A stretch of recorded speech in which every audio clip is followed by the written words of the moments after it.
We are tracking all of the day's major developments, and take a look at this big number. Nearly 500,000 refugees have fled Ukraine, more than half of them crossing into Poland. There are so many stories of sacrifice and bravery. We have such an incredible team on the ground there across that region, bringing us these very important stories of so much pain and sacrifice that's going on, and will continue to do so, unfortunately.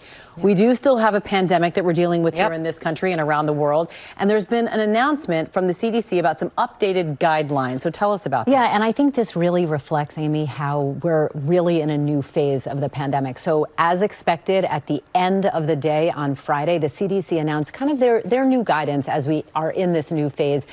Firstly, masks. Everyone wondering about when they can just go by the wayside.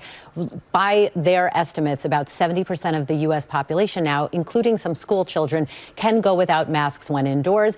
They are noting new metrics, so shifting away from those daily case counts and focusing more on hospital numbers, capacity, and then noting these threshold for future surges. So this would be signs that in 2 or 3 weeks, we might be in for increasing case numbers or in hospitalizations, and therefore need to dial things back. Again, that will be part of our future. It's going to be when we need to step on the brake and then when we can go on living. And I just mentioned you were in London, and you learned how important it is to pay attention to what's going on in the UK for what we can expect perhaps in the days to come here. Exactly. And I'm telling you, in London, because this entire pandemic, they have really been 2 to 3 weeks ahead of us.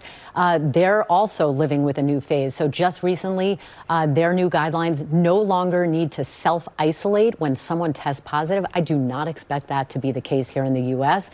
No longer requiring masks or these vaccination passports in a lot of places. Why is this? It is estimated that almost 85% of the UK is fully vaccinated, and it's estimated that 98% of their population has antibodies, either due to natural infection or vaccination. So they're in pretty good shape. Yeah, I was just saying, my daughter, for the first time since she started high school, she's a sophomore, is going to school without a mask today. It's great. Wow, I know. We'll take some positive news here.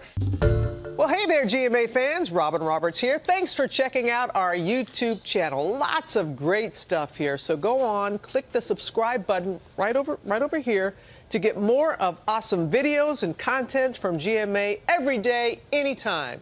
We thank you for watching, and we'll see you in the morning on GMA.